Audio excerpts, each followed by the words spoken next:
It's our bold predictions episode. It's time to have some fun. We'll give some interesting predictions for what will happen in 2023 with guest Michael Govier of FTN Fantasy. Plus, we'll have some first few weeks strategy and a ton of opening day injuries. Sit back and enjoy. Beat the Shift is coming up next.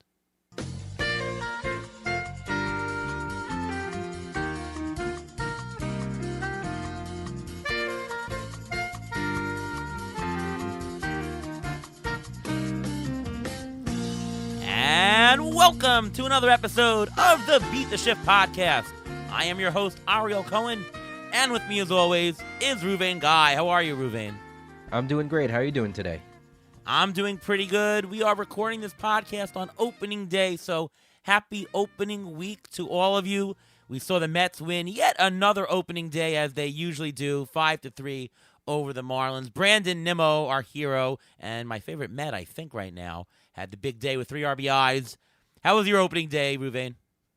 Opening day is great. I love opening day. Even though I'm working, I have almost all the games on in the background, so I actually watch the games in between seeing patients. Don't tell the patients that. And it's a great day because all our work that we did in the preseason, we get to see how it pans out, and it starts today. Yeah, and I'm chock full of injuries. My labor team is decimated. I've got Verlander, Max Fried, Edwin Diaz, and Altuve on the same team. Yikes. Yet I'm actually in first place after the first day, so that's pretty darn good. It was a pretty busy weekend. Actually, I saw you, Ruvain, Saturday night. We drafted on our home league auction, which was a blast. You had fun at that? Yeah, it was great. I actually brought my son because he loves baseball. He loves the auction idea. He does regular drafts. He's only 14, but he does drafts already. And he just wanted to get the feel of what an actual live auction feels like. Absolutely. No, we had a very fun experience there. Nice to see some people we haven't seen for maybe 4 years since before COVID. So really a That's great right. experience there. Yeah. And that was the start of my busy weekend. I got home at like 2:30. I had to wake up to check a bunch of fields for our little league, and then I had my first softball game opening day. I pitched a 3-hitter. We won 9-1.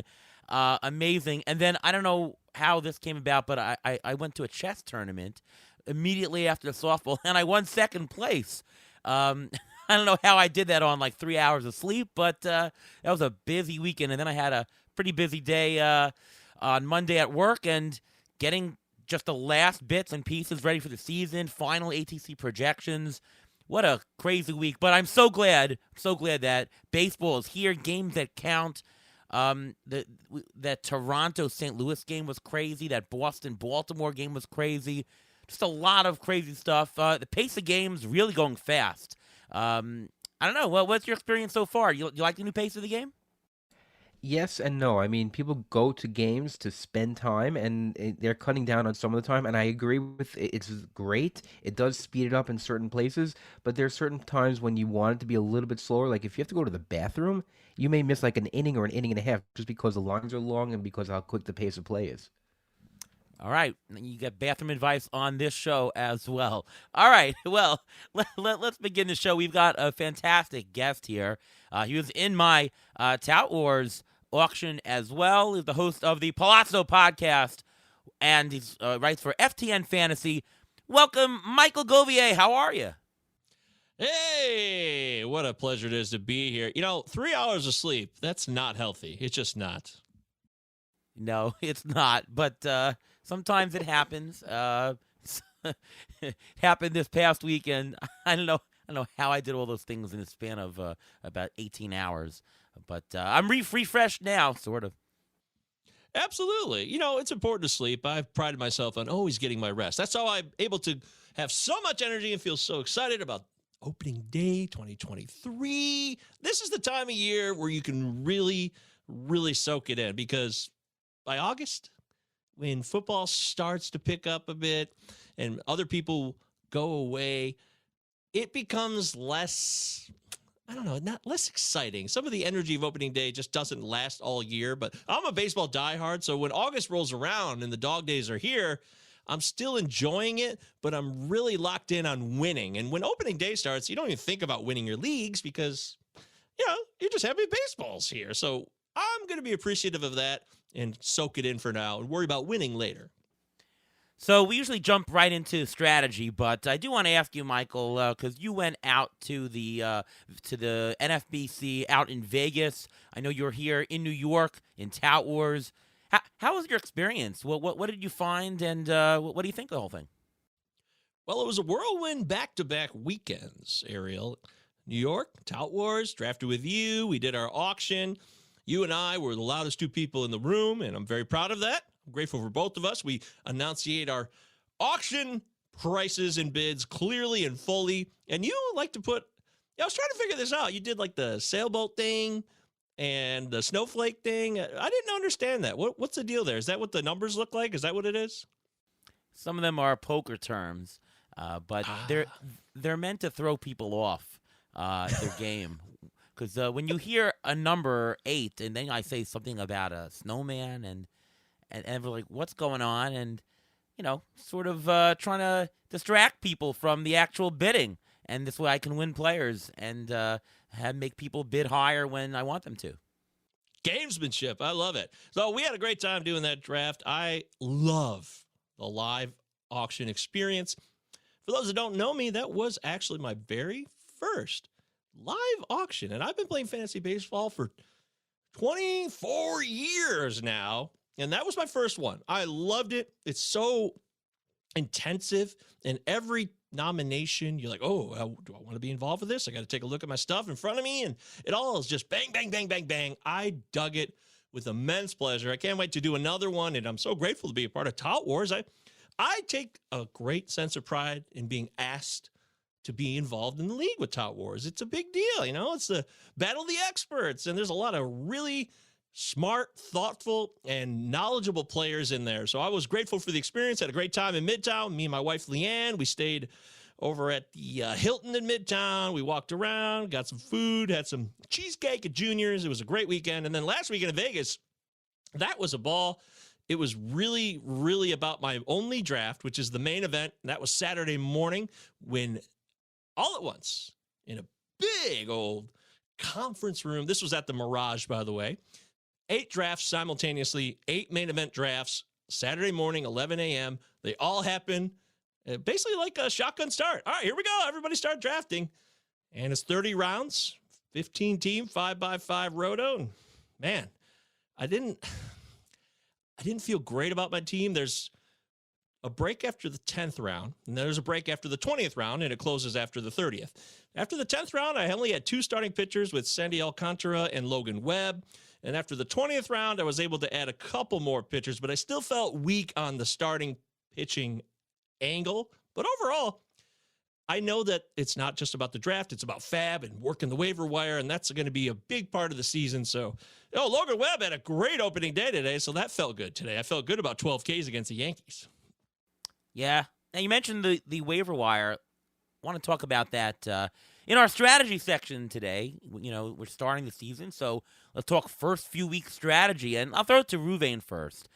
What are you looking to do with your fab in the first few weeks? Are you holding fab back? Are you looking to make a big splash? Because obviously, if you buy the players in the first couple of weeks that we all missed by our preparation, they could be the keys to the season.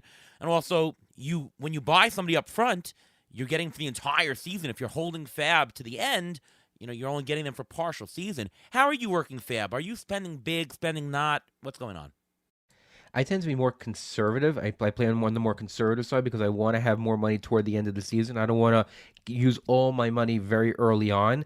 But it also depends on my team, what my team looks like. I mean, if let's say you had Edwin Diaz, or you had another injured player before the season, before you drafted, or you drafted and now they're injured, you want to be able to replace that player. So I saw in a lot of leagues, people were bidding $200 of fab, $400 in THFBI for David Robertson. 2 teams also bid over $100 for Derek Hall and AJ Minter in another league I'm in. I can't see using 10%, 20%, 30%, 40% of your budget even before the season starts or early on, first couple of weeks, because you need that money for later on. You need to have that ability to have to be able to change up on the fly during the course of the season because you're going to have more than just one injury. You don't have to replace only one guy. You're going to have to replace a lot of different players during the course of the season. So it's better to hold on to the money. I understand why people why people are aggressive early on, but I just don't feel that it's the right move. Well, I think it's situation dependent. I mean, I had Edwin Diaz on a bunch of teams. I spent up a little bit. I bought David Robertson in labor for 17% of my budget because I needed the guy to fill in for the guy that I lost. If you do spot someone that looks like they're a lot better than expected, for example, Brendan Donovan, I haven't really been following him all draft season, and I see what he did today, and I see where he's batting in the lineup, and I'm like, wait a minute, that guy sounds really interesting. I might put something down. I won't go crazy, but I might pay a little bit more because remember, you're getting him for an entire season. How are you thinking about Fab, Michael? Yeah, I think you guys covered it fairly well. You want to wait and not blow your wad too soon. I get that, but at the same time, there's Tyler O'Neill, 2021. I remember in my first year in the main event, he was available, and boy, I think someone won him with a close to $300 bid out of a $1,000 Fab budget. And I was really disappointed because he had a great year that year in 2021. Tyler O'Neill was a factor, and that was worth spending the money on. So it's really a case-by-case basis. I played it more conservative in 2021, got a little more aggressive with my Fab by spending a bit more if I thought a guy was worth it in 2022. And as we move into 2023, I'm hoping to be somewhere in the middle. Again, context is king. It's everything. What do you need? What are you trying to improve? Do you see holes? Even if you don't have injuries, do you see a guy who's struggling and you want to move on from him? Is there a guy like Brendan Donovan who looks like he's a really good player and he's leading off in a great lineup? That's somebody who's, if he's available, he's definitely worth spending some cash on. So I like to be cautious in April and not overreact, but at the same time, if I see an opportunity that I see that no one else sees, then I'll spend the money to get it. And sometimes I'll spend more to make sure I get the guy I want to get because you just have no idea what other people are going to spend half the time. So in terms of what you're looking for, right? How do you know who the next person is that's going to be great? Or how do you know a starter that looks like he might be a good streaming option? What kinds of things do you look for, Michael, in the first few weeks? Maybe in terms of what players are doing, roles, or maybe some key stats. Like, what are you looking for that makes you want to pick somebody up in the first couple of weeks? Well, I will look at ground ball rates. Is a guy hitting a bunch of ground balls? Is he getting unlucky? I don't look his BABIP so much, but I am interested to see if a guy's just normally would lift the ball a lot more, maybe isn't lifting the ball as much. So if there's a tangible change that should happen, it's just not happening right away. Or, there's crazy variables like last year. The season started with a dead ball. I mean, the ball was very much more deadened than it ever had been before, and that was impactful. So knowing that and really locking in on that, you can go into the market and say, wow, I'm going to need more power. So that is a kind of variable that you don't necessarily plan for, but you got to be ready to react to. So I was trying to get more power early on, and power became a much more precious item last year than it really had been in a long time. So I'm going to look for those situations. I'm going to look for role changes when it comes to closers. There's always a lot of people in the mix. Not every team had a Edwin Diaz, may he rest in power. He'll be back one day. He was going to be the guy for sure for the Mets, and he was going to be the guy to get all the saves for the most part. But there's a lot of places like the Mariners with Paul Sewald and Andres Munoz. There could be multiple save opportunities there. So I look for those role changes when it comes to closers a lot more. But when it comes to a role change in a hitter's position, I want to see consistency that he's being put in the lineup, not just, oh, he played 3 times last week and he looked good, or maybe he only platooned. Did he play just versus lefties and he's a righty hitter, or vice versa? All of those things matter. All of these variables matter, and I'm going to take it by a case-by-case basis and try to put all my experiential knowledge of fantasy baseball together to make a wise choice. Ruvain, what are you looking for in terms of players that you'd like to pick up? Couple of things. First, I'm going to look for in pitchers velocity. I want to see if their velocity is up. I want to see if the velocity is down, or see how effective they are. How many walks they're giving up. I want to see this year specifically stolen base trends, how the shift or non-shift now is affecting different batters, whether it's a lefty hitting with no shift now, whether it's the bigger bases causing more stolen bases, or with new managers out there, their tendencies with stolen bases. Are they more free in letting the base runners run? Are they going to get more stolen bases in general? So those are trends you have to look for. Michael, you hit on some of the stuff about relievers. I want to talk about reliever usages, when they're being used. Are they being used in the fifth inning, sixth inning, seventh inning, especially with a lot of injuries now very early on in the season to a lot of closers? How are different bullpens going to shape up? So we have to be very aware of that. Which starting pitchers are completely built up, which are not completely built up? How are you going to actually get 5 innings out of? Like if you had a pitcher like Corey Kluber who pitched today, didn't get out of the fourth inning. I mean, that is that what you really want early on in the season? Probably not. Also, Ariel, you mentioned it earlier. Brendan Donovan, where is he batting in the lineup? You want to see the lineup constructions because what we saw in spring training, especially this year, is not really consistent with what we're going to see during the course of the year. Because of the World Baseball Classic, we didn't see the true lineups until much later in the season, much later in the spring training. So you really want to see how they're going to line up. You want to see where they're batting in the lineup and how the manager is utilizing each player. Yeah, so I look for pitchers. You mentioned velocity, absolutely. I want to take a look at Eno Sarris's Stuff Plus. I want to see how that works. So that's something I'll be paying attention to this year.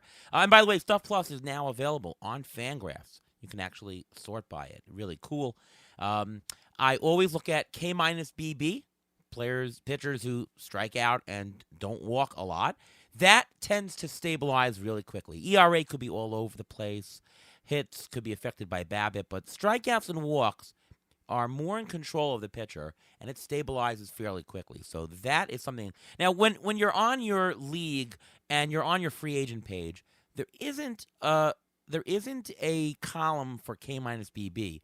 So in that case, you really can only look at strikeouts. I'll sort by strikeouts there, and then I'll take a look and throw out pitchers who have a high amount of walks. I sort of wish that Fangraphs would sort of let you import your leagues and then let you sort by just free agents and all the Fangraph stats. That would be like amazing if they did that. Maybe I'll talk to somebody there. But that's something I do look at. For hitters, Michael mentioned the ground ball rates, lineup order. Where are they batting in the lineup? I look at their strikeout rate and walk rate as well because that stabilizes quickly too on the hitter's end. And just general production. I'm looking for guys who are showing me something. And then I'll dig a little bit deeper to see whether it looks real or not. So in terms of picking up, that also requires you to drop somebody on your roster. Michael, how do you decide how to drop someone? When do you drop an injured player for a non-IL league, of course, a player who's demoted? When do you decide to drop a player who's just playing poorly? How do you know how to cut somebody? Well, I'll give you an example. Today, I've already done it in my home league, which is a head-to-head Cats league on Yahoo. Old school with a bunch of my friends. I dropped Luis Urias of the Brewers. He's got a hammy issue today. Doesn't mean he's going to go on the IL necessarily, but I picked him up for Spencer Steer. Now, I did that because, first off, I love Steer coming into the year, and we have much smaller benches in this league, so that context matters. Only 4 bench spots. Very, very small. So that means there's going to be more people on the waiver wire. But to me, that's why I can drop a guy like Urias, because I can replace him with Brendan Donovan, who has shortstop eligibility. So he slides right in there where I was using Urias. And then Spencer Steer is a guy that I can mix in to my lineups going forward. And I feel very confident in that because of the size of the benches. So what is your roster limitations? That means a lot, because if you have bigger bench opportunities, or if you have a lot of IL spots, then you have more maneuverability to work with. And I think that's key depending on what type of league you play in, whether it's head-to-head or just good old roto, whatever your format is. It's important to look at your roster limits and expectations.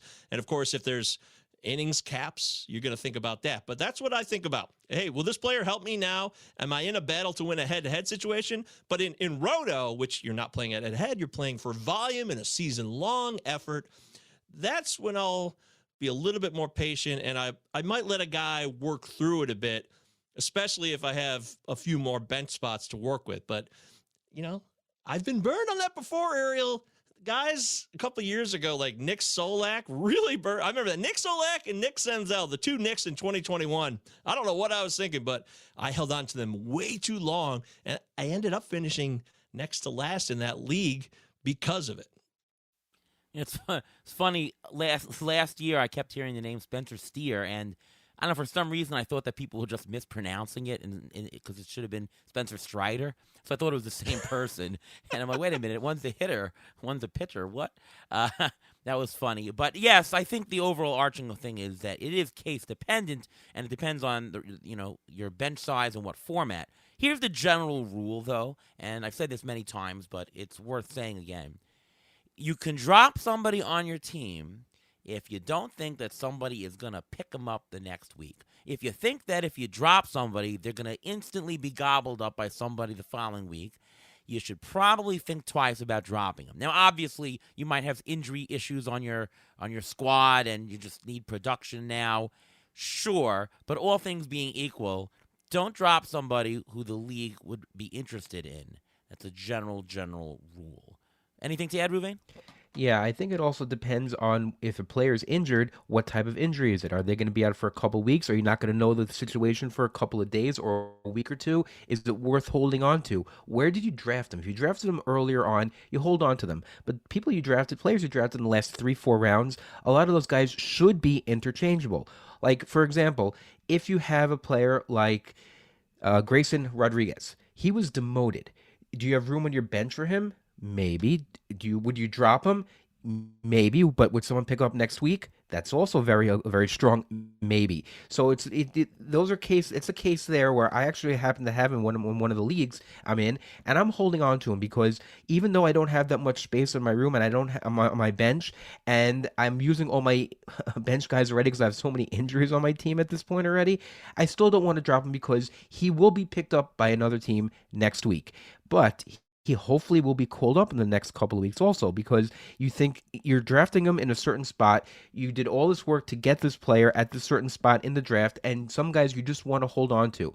As for poor play, I think you need to give some players, especially the experienced, the veterans, about a month, maybe a month and a half to see how they'll pan out, because there's always the Matt Carpenter example where he did nothing for like a month and a half, then he created a chili, and then all of a sudden he started doing really well. So you never know when these veterans are going to just figure it out and figure out what's going on and change it. When it comes to rookies, especially on teams that have a manager that has a short leash, you may want to consider cutting those guys sooner rather than later. So if you have Vaughn Grissom, for example, a lot of people drafted him early in drafts, somewhat highly with a considerable pick. If you're in I'm going to say, let's say 15-team league right now, are you cutting Vaughn Grissom? Upside, but he's demoted. Assuming, let's not assume you have a tremendous amount of injuries on your squad. Michael, are you cutting Vaughn Grissom? Well, it is very peculiar that you mentioned Vaughn Grissom specifically, because I have that exact scenario in more than one league. But in particular, I drafted him in GLARF, which is a part of Earth, which is a wonderful league filled with tons of various leagues across all the regions in the United States. GLARF stands for the Great Lakes Area Roto Fantasy League. And I drafted Grissom, and I'm not dropping him. It's a 15-team roto, 5x5. I'm going to wait it out. I want to see how it plays out, because for me, the guy is very talented and on a great lineup. Think about that situation. Atlanta's lineup, a lot of opportunity to score runs. Even if he hits at the bottom of the order, if he hits ninth, there's still a really talented bat there who I talk to people that know a thing or two about the Braves system, and they say he's the real deal. He's going to be an excellent player. So I trust the people that I talk to. You might think I'm a loon just babbling on a podcast here, but listen to me when I tell you that Vaughn Grissom to me is worth holding on to. So I'm not going to let him go because of what Ariel said. He said, I think somebody would gobble up Vaughn Grissom fairly quickly in the league I'm in. So I don't want to let him go right now, and I'm willing to wait it out. But, and this is the addendum I wanted to add what I said earlier, Ariel and Ruvain, is that last year I went heavy on drafting Chris Sale and Fernando Tatis Jr., like drafting them outright, waiting for them to return. And those took up bench spots, and those two guys provided nothing for me, nothing. So that really taught me a lot. I don't want to wait too long. And the lesson of Sale and Tatis Jr. from 2022 will stick with me for a long, long time. So, but you're not dropping Grissom, right? So, Not yet. Not yet. What if you were in a 12-team league? Would it be a drop? Is that shallow enough? That would be a maybe. I would consider it if there was multiple middle infield positions and infield positions as well, in addition to just second base. I would hang on to him probably a bit longer. But if not, if it was just a standard setup, I might consider dropping him in 12-team a little bit quicker. But I would also still probably wait a couple of weeks because I still think he's going to get called up by the end of April. Hey, Ruven, how about this one? In a 10-team league, 10, okay, 10-team mixed, are you dropping Luis Severino? Assuming there's no IL, of course, right? Assuming there's no IL, I am not dropping Severino yet. He's only supposed to miss 3 to 4 starts, and his value is higher than that of what a Vaughn Grissom would be. Vaughn Grissom, it's easier for me to drop because the Braves just signed Orlando Arcia to a 3-year contract extension. That's a little head scratching if they really want Vaughn Grissom up there. As for Luis Severino, the Yankees have so many injuries in their pitching front. He will, when he gets healthy, he will pitch, and he's pitching for a contract. So I think that even if he misses 3-4 weeks, I think I'm willing to hold on to him just a little bit longer, as long as I have enough able bodies to actually pitch for that week. Can I push back on that real quick? With what you said about Arcia's contract, I really think that was a very small deal. I think it was 3 years, $7 million total. It's a utility person's contract. I don't think it's a ringing endorsement of Arcia. And to me, I don't see it as a reason to be any less concerned that Grissom won't get playing time. I think they see him as a super utility guy, and that's what that contract says about him. You're a veteran. You could play around the field, and that's good enough for you. Yep. I tend to agree with Michael on this one. Then why do they have Grissom starting in the minors? He hit and he did well during spring training. It was a head scratcher why they sent him down to begin with. Arcia should be the utility guy and Grissom should be starting. I just don't know why they sent him down to begin with, because he was one of the players in spring training who just lit it up. He was hitting it in the same clip almost as Anthony Volpe, and Volpe, with no major league experience, made the Yankees roster. And the fact that Volpe made it and Vaughn Grissom didn't make it is just head scratching. The Braves know what they're doing with the money. I will tell you that. Anthopoulos is excellent with really knowing the timing of everything. So I'd say there's more than meets the eye in this case. But no, I think the points are correct about Grissom. I think that he's worth holding on to, especially in anything deeper than 12-team mono. I'd probably also 12-team mixed. That is, I'd probably keep him anyways in a 12-team mixed, at least for a couple of weeks, and at least till. At least a month, I would say. But the point of this exercise was just to show you, the listener, that it really is case dependent, but you need to think about, the context and all that. And again, if you drop Grissom, is he going to be picked up? I kind of think he would in 12-team or higher. So that is the thought I would have. All right, before we go on with the show, it's time for the Injury Gurus Trivia of the Week. Well, we're going now into our bold predictions for this year. So I did some digging, and I went through some numbers, and I saw that last year 9 players went 20-20 or better, and in 2021 1 player actually went 30-30. And in the history of baseball, this is the question, in the history of baseball, they're in the keeping stats, how many players have ever gone 40-40? I think something around 4 or 5. I know Jose Canseco did it. Jose Canseco's one of the guys who did it in 1988. Did Bonds, the father, do it? Bonds, the father, went 30-30. He didn't go 40-40. Michael, any guesses? Oh, yeah. Alfonso Soriano definitely did it. Yes, he did. 2006. It's mind-blowing, but that really happened. Yes. Luis Gonzalez? Luis Gonzalez did not do it. I'm thinking of somebody else. Well, you mentioned Bonds, so I'm going to say Bonds. Barry Bonds, he did it in 1996, believe it or not. Of course, yeah. And there's one player you're missing. Trout? Bonds, Soriano. No. Trout came close, though. A-Rod. A-Rod. A-Rod, 1998, he did it. And for bonus points, who went 30-30 in 2021? Who was the only player in the majors to go 30-30? Cedric Mullins. Yes, that's correct. Cedric Mullins. So One of my bold predictions for hitters this year is that because of the stolen bases being hopefully more prevalent this year because of the change of the rules, I think there will be two 40-40 players this year. That's my Whoa. hitters bold prediction this year. Woo! Who would they be? Who would they be? Excellent question. I would probably have to say Acuna because he already stole a Yeah. base today and he's got the power to go 40-40. And you know what? I wouldn't be surprised if Otani did it. Yeah, that's interesting. But yes, today is our bold predictions episode, and Ruben started off our bold prediction with two 40-40 players. Wow. Yeah, that's definitely bold. Michael, want to throw in a bold prediction for this year? Let's start with a hitter bold prediction. Yes, I love Jonathan India. I think he was just injured last year, and that's the only problem. Other than that, this guy's talented. So I would like to say that Jonathan India of the Cincinnati Reds, who have the finest opening day experience across baseball. It's one of the oldest traditions. It's a lot of fun in the Queen City, a city that I spent one lovely year in, but actually didn't go to opening day, which is just baffling. I don't know what I was thinking. I'm saying that Jonathan India is going to go 25-25, 400 OBP. 25-25, 400. Wow. Do you think that this year, because of the injury last year, projections were so down that everyone buying him is getting a huge discount? Because he was going for like $20 in an auction the previous year.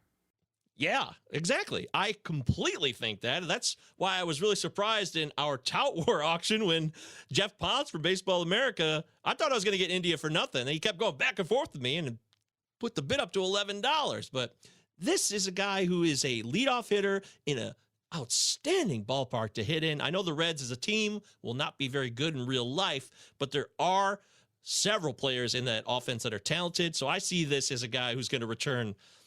I mean, Jonathan India end of season, you want to do like standard 5x5 roto value. I think he's at least a top 80 player overall by the end of the season. All right. I'll throw in Alec Boehm and Ryan McMahon will combine for over 45 homers, 155 RBIs, and a 265 average. Just the two of them will be dazzling. I think Alec Boehm is the real deal, and projections have him at like 13 homers for the year. I think we're going almost double that. I think it's going to be 20 to 25 homers for him. He's going to bat over 280. He's going to knock in a heck of a lot. He already started doing that today. And Ryan McMahon, who's yet to play today from when we're recording, I think this guy is going to be fantastic. It's just everything he's going to put together. He told reporters that he's really going to go try to hit bombs. I think that I've told everyone on this podcast that the Rockies are going to have a much better park factor for their team. Their home is the same, but now they don't have to go to face the Dodgers and the Giants and the Padres. They're going to be spread out on a little bit worse pitching team, so you're going to see more offense even. And Ryan McMahon is going to be a staple in the lineup, going to bat third or fourth or something in the middle, and those guys are just going to combine, and I'm going to say that they'll probably both be all-stars this year. I also have one player-specific prediction, bold hitting prediction. Sean Murphy. I think he will lead the National League in doubles. Last year, he had 37 of them playing in a very bad stadium, playing in Oakland, and there were 21 players who had more doubles than he did. But playing in Atlanta, I think he is going to lead the National League, if not the major leagues, in doubles. He is just a double machine, and I think he can do it. I think Travis d'Arnaud might even be the best catcher on their team. He had a really hot start also. Today. Yeah, they've got a great catching pair. What did the Mets do to let go d'Arnaud? They just gave him away for nothing. They cut the wrong guy. That just another. That's just the Mets being the Mets. That's all. That was a long time ago. This is the glory days of the Mets now. Wow. Yeah, sure. Right. Exactly. I'm young enough to remember the Mets being in the pennant in 2015, and he was a part of that. The Mets. What did the Mets give away for Darren Ruff? They gave away Sapucky and J.D. Davis and other people, and they just cut Ruff. That's the Mets being the Mets. Oh, of course. I'm sure you'll mention your injury report. Justin Verlander now out. That's the Mets. But the Mets did win today, so got to be happy. All right, let's go to pitcher bowl predictions. Michael, who is a pitcher, or let's make some kind of bold prediction involving the pitching? I want to go. I got to put my money where my mouth is, as they say. Trevor Rogers of the Miami Marlins. I expect Trevor Rogers to finish the season with a sub-3 ERA. Book it. Yeah, good player. We had Anthony Bass on our show a couple years ago, and we were talking to him and saying, who's somebody that we don't know about that looks great in camp? Trevor Rogers. He's the guy. And he was correct that year. All right, I definitely can see that. Ruvain, how about you? A bold pitcher prediction. This is really, really bold. Jose Berrios will have a bounce-back year and finish in the top 15 of the Cy Young voting. That's a very bold prediction. He does have the stuff. He's been a little bit unlucky. I think maybe speeding up the pitching will, because of the pitch clock, may make him think a little bit less out there, and that may actually help him. So that's my bold prediction for him. Not bad. I'm going to go with George Kirby. George Kirby is a top 10 starting pitcher. I don't know if it's very bold, but, he's drafted as the number 25 starting pitcher, let's say. I think that he's fantastic. That walk rate of his is pristine. 4%, one of the best walk rates in baseball for pitchers who throw at least 150 innings. Strikeout rate, 24%. Excellent. So we're talking about K-minus BB. He's just fantastic in that. And ATC risk parameters show that he's actually not as risky as you think, even though he's young. When I did my pricing, he would get a risk adjustment of about $2. So if we thought he was a $16 pitcher, let's say, he's actually $18 risk adjusted, or whatever the price was in the format. So George Kirby, top 10 starting pitcher. Let's go to the bold prediction for awards. We're talking like a Rookie of the Year, Cy Young, MVP. All right, what is your? It doesn't have to be bold; it could just be predictions. But what is one prediction that you have? Let's start with you, Michael. Well, I'm going to go with Oakland's Shintaro Fujinami will win the AL Rookie of the Year this season. That's right. The newcomer from the Nippon Japan Professional Baseball League, who had he had the yips. He did. He lost all control and he lost his way by 2019, but he came back strong last year. Things are looking up, and now he signs a very modest 1-year, $3 million deal with incentives with the Oakland A's, who will not be a good team this year, but he will impress. And tomorrow when he goes head-to-head, well, when we're recording this anyways, when he goes head-to-head with Shohei Ohtani in the next game, it's going to be a lot of fun. I can't wait to see them go head-to-head, and I'm really, really excited for Shintaro Fujinami to win the AL Rookie of the Year. Woohoo!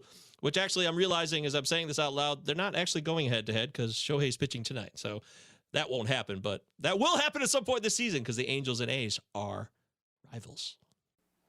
Could be. I picked up Fujinami for like $2 out of 1,000 in TGFBI. So I'm with you on the player, and that's pretty bold. All right, Ruvain, how about you? What is an award prediction for you? An award prediction for me. I think that Shohei Ohtani will win the AL MVP, which is not that bold, but I think because he does it, he is going to be playing his way out of Anaheim. And I think the same thing is going to happen with Shane McClanahan. I think he's going to win the Cy Young, and he's going to play his way out of Tampa, a la Blake Snell. So I think those two guys, they're going to win their awards for their respective teams, but may not be pitching for their teams next year. Very well could be. I mean, he's won the MVP before, Ohtani, so that's not without question. I'm going to go with Kevin Gausman for the Cy Young. I'm going to say that, I said in an article that he would be a top 2, but for this show, Cy Young Award to Kevin Gausman. He had the absolute highest BABIP last year of any player, by like a wide margin, by almost 40 points. And the Blue Jays have imported a bunch of good fielders. We're talking Kiermaier, we're talking Varsho in the outfield, so those hits were falling in last year. And by the way, it affected not just him, it affected Berrios as well. That's going to be vastly improved. And if it just goes to luck neutral, we're talking sub 3 ERA, maybe almost 2.5 ERA. His WHIP should stabilize to a fantastic amount, and he has the strikeouts already. And the Blue Jays are a really good team. He could win 20 games this year. They've got a great offense. They scored like 10 runs today. So Gausman, Cy Young Award. All right, let's do a team bowl prediction. So we're talking about maybe a team makes the playoffs, team doesn't make the playoffs, anything you like involving a team total. Let's go with Ruvain first on this one. I'm going to go in the AL Central. I think the Twins are going to win the AL Central with a 500 record. I think because they're playing more outside of the division, that whole division is. I think the Indians are good, but with Tristan McKenzie going down now, with Emmanuel Clase throwing as hard as he does, he's always at that quote unquote risk for injury just because he throws so hard. I think that the Twins will catch up to them and will win the division with only a 500 record. Interesting one. How about you, Michael? I love it, Ruvain. You are bold. This is good stuff. I would like to announce that in the 2023 season, the Los Angeles Dodgers will miss the playoffs. That's right. The Dodgers, who just every year are there. They don't always win it, obviously, but they're always in the playoffs. Heck, we even got an expanded playoff now. But that NL West, it's tough. The Padres are really, really good, and the Giants are going to be much, much better. Remember, 2 years ago, the Giants, they had triple-digit wins, and they made some nice signings in the offseason. I expect them to bounce back. And the NL East is filled with really talented teams. And I just think, unless the Dodgers make some moves to improve this year's roster, it seems like they're going to take a bit of a step back. I know that sounds absurd, but to me, when I look up and down the roster right now, I mean, they lost Lux. Maybe that wasn't a big deal. Maybe it was. I mean, Miguel Rojas, who's starting shortstop. No fantasy value, but in real life, he's a solid defender. I get that. I mean, we're supposed to rely. You guys know this. Thor, Noah Syndergaard is going to be revitalized by the Dodgers. I know that they do wonders with a lot of pitchers, but I am just not so sure of that. I think the Dodgers are going to sit it out in 2023. And I'm so glad you did this prediction because mine is going to be very similar, or at least it'll go along really well. But I'm going to predict that the Los Angeles Angels will make the playoffs. Finally, Trout will get a playoff spot, and he will taste the postseason. I think the Angels have a lot of you got Trout and Ohtani. It'd be pretty bad if the Angels wasted that all the years. But I think the Angels have it. According to ATC projections, the Angels will be the fourth best team in the American League this year. By the way, announcement, new this season at Fangraphs. Not only can you see what Fangraphs has as the projected odds and standings, but you can actually now see it using the ATC projections. That's right. ATC projected standings and odds, and this will be updated daily, I am told, on the website. So this is going to be really, really great. So check that out. You just go under the standings, 2023 playoff odds, and you can take a look at what ATC says. But yeah, that's my prediction. The Angels, they're going to be in the playoffs this year. Better than the Mariners. I think that they're a better team than the Mariners in general. Well, here's a question for you. If you think they're going to make the playoffs, who do you think on that roster will have the most saves by the end of the year? Because that bullpen, if they're going to do it, I mean, they need a closer, I guess. So who do you think is going to have the most saves at the end of the year? Jimmy Herget. Yeah, I was going to say the same thing. It's going to be Herget. And is it going to be a lion share? Is it 60%, 7%?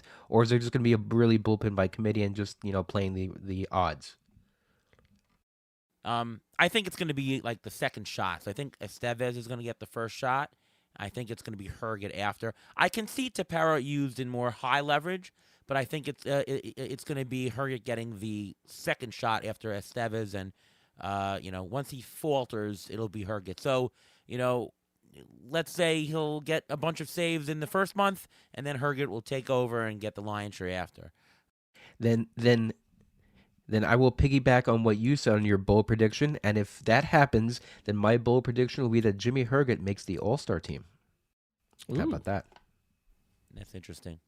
Don't forget Matt Moore, by the way. It's not ridiculous to rule him out. He looked all right in relief last year in Texas, and Lefty, now though. he's in that bullpen. Yeah, he's a lefty. It's true, but I just wouldn't rule him out. I was hoping he would get more opportunities. I think he only got the one save last year in Texas, so it's more of a long shot. Like I said, I'm with Herget. That's the guy I think is the best option in that bullpen. But keep an eye out. Yeah.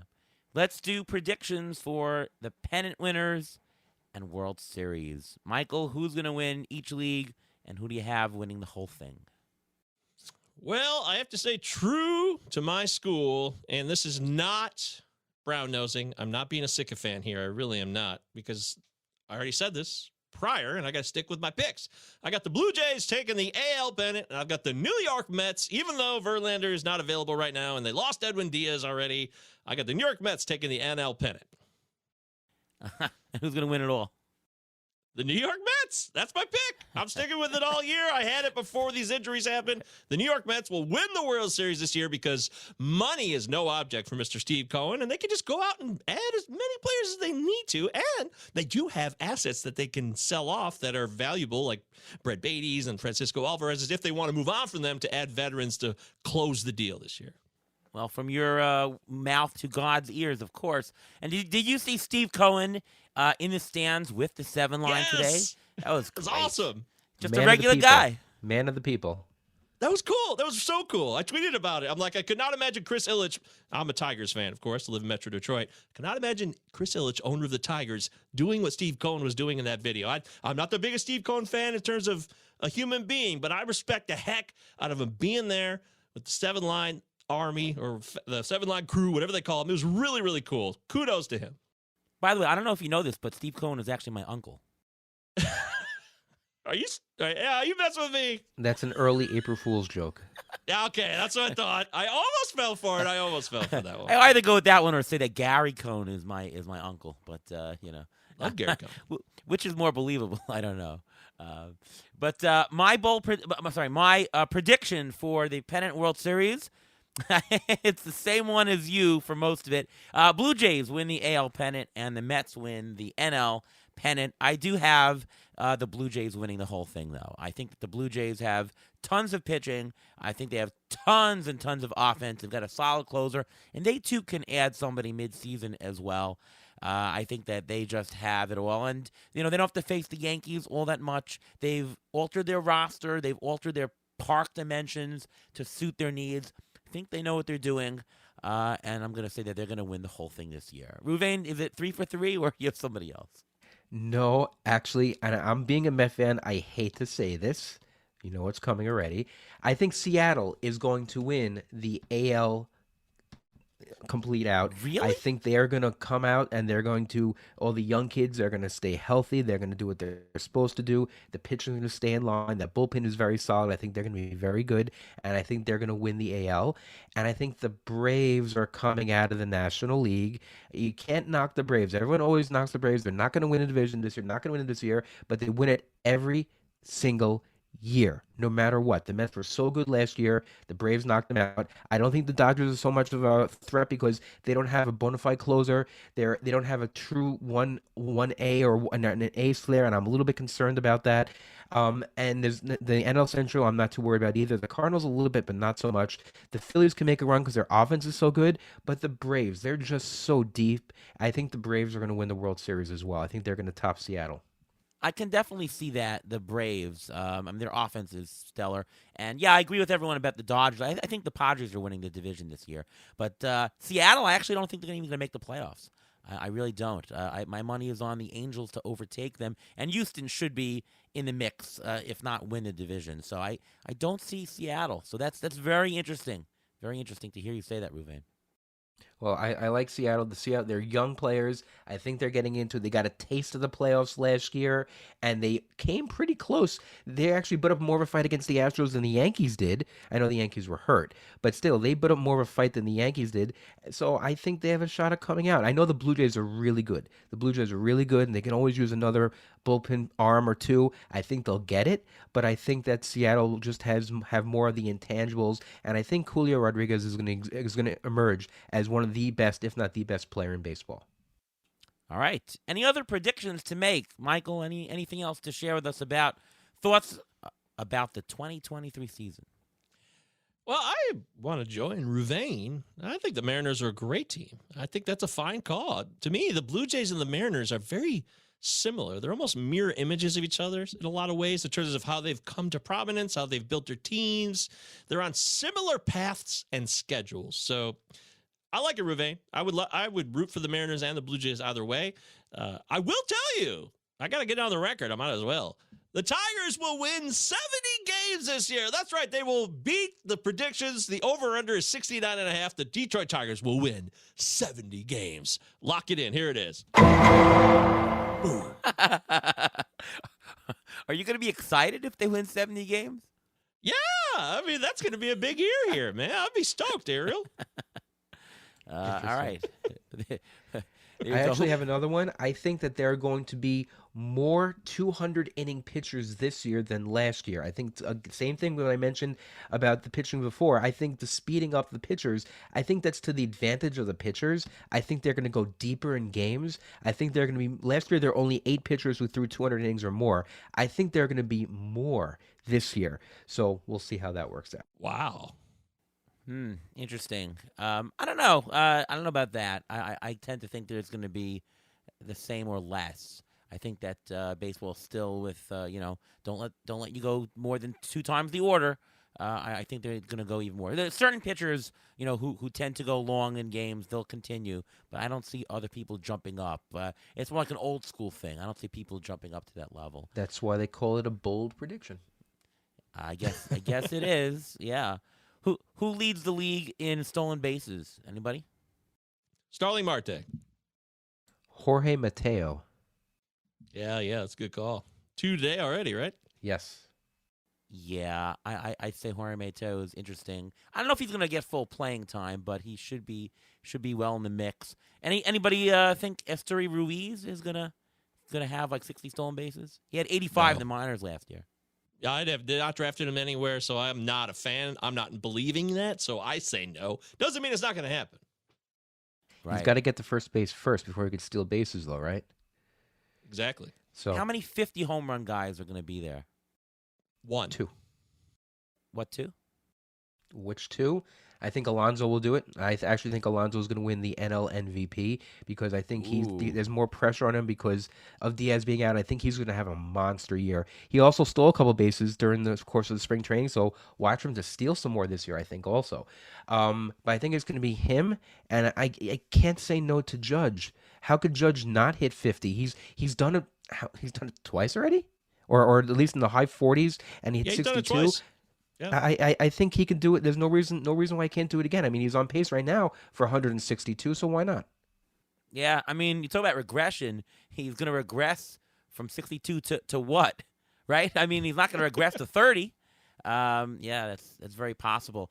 I think Christian Walker is going to have a big year. I don't know if he'll get 50, but I think 45 homers he might do it. That's bold prediction. Christian Walker, 45 homers. That's what he does. Will anybody bat over 340 this year? No, because last year the league leader and major league leader was Jeff McNeil in the 320s. Do you think anyone's going to hit over 340? No, that won't happen. Boy, when's the last time someone hit 340? Actually, that's a good question. That's a while. Or at least 340. Yeah. I mean, Gwynn did that, right? I can't remember. Well, Maglio Ordonez hit 363 in 2007. I remember that because he was a Tiger. But that really happened. Right. That was amazing. So no takers of over 340. Anybody going to win 20 games? 20 games in the majors this year again? Oh, yeah. Julio Urias of the Dodgers. Yeah, there'll be someone. I mean, if Kyle Wright can do it, if what was the pitcher's name who won the Cy Young with the Red Sox a couple of years ago? He disappeared after that. Didn't have a good year. He won 20 games. Rick Porcello. So, Rick Porcello. There's always a random pitcher who just has great luck and happens to win 20 games. It's always like that every year. Yeah, that seems like an easy call. Anybody going to have 50 saves? Ooh. No. No. I would have said Edwin Diaz preseason. I really would have. Yeah, that would be the only one, right? That's it. Jordan Romano could do it. I could see Romano doing it. I could see that happening, but unlikely. Any rookie to have 30 homers? Jordan Walker, maybe? Carroll? Nah. No. No, I don't see that. not 30. No, Walker I would don't be think the guy so. I would not think not of. this year. I think there's a better chance of a rookie having over 40 stolen bases, but not 30 home runs. Yeah, Mhm. definitely. That's always the case, of course, because when you're young, you show your speed. You develop power a little bit later sometimes. I think Walker could do it. I think 30 home runs. I'm going to say he can do that for sure. He's in the opening day lineup. He's here. Yeah, why not? Yeah, interesting. Yeah, what are your thoughts on Walker, Michael? I mean, to me, he's definitely a fine prospect. I just I had a hard time paying what the market was buying him for right after he had that great spring training, and he hit especially after that game where he just went nuts and hit 2 homers. I was going to pay $16, $17 for an unproven commodity, but what is it? Yesterday, I talked with Ian Kahn, and in his draft, Corbin Carroll went like in the middle of the 3rd round. How can that happen? How can you draft a rookie so high? I don't know. What do you think of those rookies for this year? Yeah, I can't do that. I'm with you. I did not draft Jordan Walker anywhere, so I have no participation with Walker so far this season. I got to go to Arizona late November for Arizona Fall League. First Pitch Arizona put on by Baseball HQ. A lot of fun. Those are the 3 events I get to do. Now that I'm in Tout Wars, I get to go to New York, and I get to go to Arizona and Vegas. Those are my 3 big events, part of the community and what makes fantasy baseball so awesome, and all the people are the best. And when we were out there, I got to sit right next to Eric Cross, who, I mean, he knows prospects as well as anybody. We watched the All-Star game, and Jordan Walker was right I was there. Yeah, you were there too. Yeah, you were there too. What am I talking about? See, look, I'm spacing out. There's so many people. It's a whirlwind. But, I mean, he looks really impressive for being so young, too. He is built. But there was a lot of talk around the whole event, at least with people I talked to, Ariel, that he wasn't didn't have the right attitude. But that's something that's a lot of hearsay, and I get that. It's not data that you can quantify. But he had the tools. It was just a question of could he put it together with the mental and the physical aspect. And based on what people told me, I was like, you know what? I'm going to wait and see with Walker. I'm not going to pay that price. I would pay for Carroll, but I still had 0 shares as well. I do think he's going to steal a bunch of bases, and probably Carroll will win NL Rookie of the Year, as we were talking about earlier. But I don't have either one of those guys on any teams, as far as I know, off the top of my head. So what impressed me most about that Fall Stars game with Jordan Walker is, if you remember, the game was over. Like the top of the 9th, they got the team out, and they decided, even though the game was over, to play the home inning anyways, because they wanted to get a certain pitcher to pitch. And he pitched against his squad. Like, he literally changed teams to pitch against his squad in the Fall Stars game. And the very last batter of the entire thing, after the whole thing was over, like, who cares, was Jordan Walker. And I saw him, and he literally just barely swung the ball, and it went opposite field, and it just went all the way to the warning track and almost went out. I thought that was impressive. Everyone's like, whoa, look at that. It would barely swing. You remember that play? That was very, very impressive. And also, how can I forget? We did a panel earlier that morning, you and I. Yes, on we the last did. day of First Pitch. So, yeah, I'm sorry I spaced out. That was a lot of fun. Yes, I was there. The nephew of Steve Cohen was there. That's correct. I couldn't believe it. I don't know how he afforded to get you there, but he did. He pulled it off. All right. Well, there we go. We did a lot of predictions here. We had some fun today. We did strategy in the beginning, which we always do, and we had a blast. So I want to thank so much to Michael Govier for coming on the show. Michael, why don't you just tell the audience where we can listen to you, read your work, and all things Michael Govier? That is beautiful. Thank you so much. Ariel and Ruvan, you guys are a real joy to talk to. This was fun. This was a legitimately enjoyable experience. It's well organized. Beat the Shift rules. You can also read my work once a week. It comes out every week. It's called Groovin' with Govier. That's at ftnfantasy.com. It's totally free. So even if you don't have the paywall, you don't have to worry about that. My article is free every Wednesday.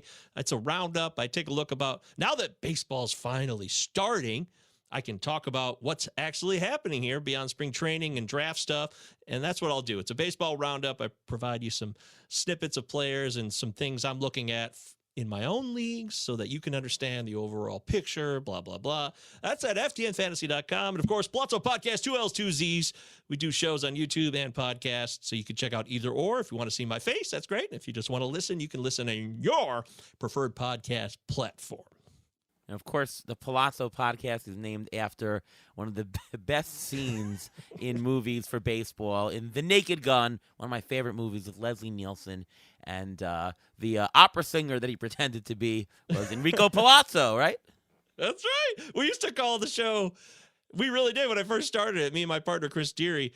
Hey, it's Enrico Palazzo Fantasy Baseball Podcast. So we've downsized to the alliteration of Palazzo Podcast. But yes, Naked Gun, one of my all-time favorites. I totally agree. Do you like the number 2 better than 1? I actually thought that the opening scene of 2 was my favorite scene of the entire Naked Gun trilogy. Woo, that's talking about bold statements, bold predictions. With Barbara Bush there, remember that? Yeah. 2 is very funny. 2 is as funny or almost as funny as 1. 3 kind of falls off a bit, but overall 2 has some of the best lines in either film. Yeah. Ruben, how about you? And maybe you can chime in on the Naked Gun as well. I think any movie with Leslie Nielsen in it, if people don't know who Leslie Nielsen is, just rent all his movies. Get all his movies and watch them all because he is just he's comedic dynamite. That's what he is. Surely He's everybody has amazing. heard of Leslie Nielsen. Don't call And me if they Shirley. don't, then people have to get in line and start slapping that person to get them to know what's going on, just like in the movie Airplane. That's all. Master of the yeah, deadpan. no, Master of the deadpan comedy. Yep. Yeah, I think that 2 was a little better than 1. 33 and a third was good. I like that one a lot. But they're all good. But because of the baseball and I mean, you have Reggie Jackson being hypnotized. I mean, come on, that's great. That's great stuff. That's all. All right, Ruben, why don't you just tell us about what you're working on? Well, you can follow me on Twitter at MLB Injury Guru, where I tweet out injury updates as they come. And my article for Rotable is coming out this week, and it's going to include some interesting tidbits, including the fact that Liam Hendricks wasn't put on the 60-day IL, that Jose Altuve wasn't put on the 60-day IL, and what's the real story behind Justin Verlander, and whether or not you should be really concerned about him or not. Well, hold on a second. We forgot the whole injury report here. I was Goodness. gonna say. Do you want me to do it at this point? I'm sorry. We're having so much fun here. But yes, we have so many injuries to cover. What am I doing here? Yeah, so Jose Altuve, he was not put on the IL, on the 60-day IL. He's been on a 15-day IL, but they think that he's going to come back sometime before June. So that's interesting to watch for. Mitch Haniger starts the season on the IL with a grade 1 oblique strain. It happened March 4th and typically keeps players out for 6 to 8 weeks. With no setbacks, he could come back sometime mid-April. Randall Grichuk is rehabbing from hernia surgery in the offseason. He had some discomfort related to his scar near his right hip. It's not considered a major setback. He just got, he's a little bit behind everyone else, so he'll come back also early part of April. Harrison Bader is about 2 weeks into his expected 6-week absence from an oblique injury as well. Watch what goes on there because that whole playing situation, Aaron Judge right now is playing center field.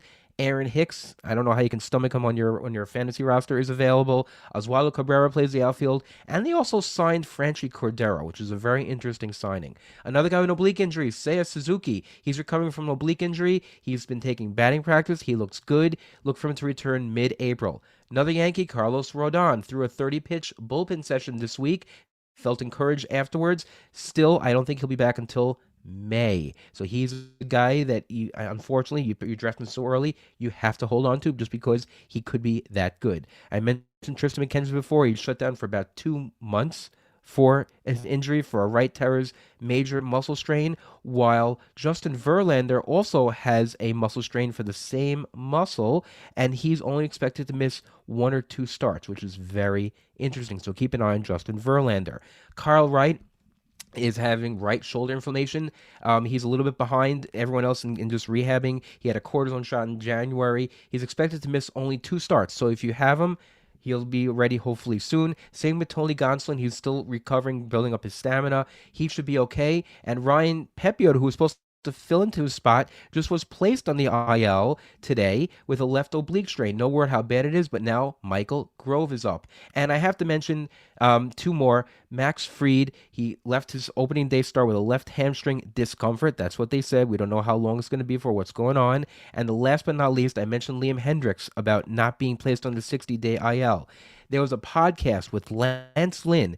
He was interviewed, and he said that he expects Liam Hendricks to be back sooner than you think. Liam Hendricks is battering non-Hodgkin's lymphoma, and we wish him the best. We hope he gets better as quick as possible, but he is throwing bullpen sessions. Bullpen sessions doesn't mean he's building up for spring training. It's just keeping up the muscle memory so he's able to return quicker when he, as possible. But Lance Lynn said that he may return as early as late May, early June if all goes well. Yeah, that would be fantastic. We certainly wish him the best and want him to come back soon. Great competitor he is. So, just a couple of notes from what I heard on what you said. Carlos Rodon, sounding more optimistic. He might be actually a draft steal because he was going cheap. Like when we were drafting back in draft season, you never know what's going to be with him. And, crap, I just blew this. But he could be a steal. Tristan McKenzie, though, he's one of those guys that it's very tough. Like, you can't drop him right now, and it could be somebody that eats your roster spot for quite a while. We're talking non-IL, of course, non-IL leagues. But, yeah, that's kind of tough. Sort of, we were talking about it earlier, but I don't think you can do anything other than hold him, at least till we know more, right? Yeah, I think you're right about that. You can't. He could be so valuable that, listen, the Indians are going to be careful with him. They're not going to have him come back too soon. But this could be a similar thing to what Noah Syndergaard. Noah Syndergaard had a lat injury a couple of years ago, and he got injured very early on. And I know both of us, me and Ari, we had him in a lot of leagues, and we held him, and we held him, and we held him. He didn't come back to the last week of the season because these injuries are very tricky. So you have to be careful about it. And with all these injuries that I mentioned, this is only the tip of the iceberg. So make sure you look at my article on Rotoballer. It discusses all these injuries plus a heck of a lot more. Yeah, a lot of stuff there. Well, sorry for almost missing your injury report. So usually the audience should know. Usually we're actually pretty on script, and we usually plan out a lot of things. But at the end of the episode, we were very freeform. We were just going off topic and just going with the conversation. So I just forgot that, but I'm glad I reminded myself when you started talking injuries with your outro there. Yeah, I think I hinted it at pretty well. I think so. Yeah. You got me. Well, we're not all sitting in the same room on the podcast. Otherwise, you would have nudged me or stepped on my foot or something like that. And probably stepped on your foot really hard. Yeah. Which you've never done that, really. Only right? once. Yeah. All right. My name is Ariel Cohen, and you can find my work over at Fangraphs, over at Rotoballer. On Twitter, I'm at ATCNY. And, of course, you can listen to the Beat the Shift podcast right here. We are going to take a 3-week hiatus. We'll be back in 3 weeks from now, so we're going to miss 2 episodes celebrating Passover. Draft relief. We need to relax after all these drafts. We've been through so much. Ariel needs his beauty rest because only sleeping 3 hours a night. So, that's what we'll do. Yeah, my voice is still, you can probably tell, is not 100%. But hopefully in 3 weeks, it'll be pristine and we'll be back to normal. And we'll be doing our regular bits where we do our waiver wire and pitcher preview and all that, getting you ready for each week. But we'll do that in just 3 weeks from now. So thank you very much, everyone, for listening. Draft season, we've gotten so many compliments on all the shows that we've done. With the heavy strategy, the auction, just so many compliments. And thank you so much, everyone, for listening all draft season. I really hope that everyone had a successful and fun time this whole season. And really, I hope you do well and hope you crush every single league unless you're playing against me, which stop listening to the podcast. All right, that's all from over here. Once again, thank you to Michael Govier for joining the show and from all of us here at Beat the Shift. We'll see you next time.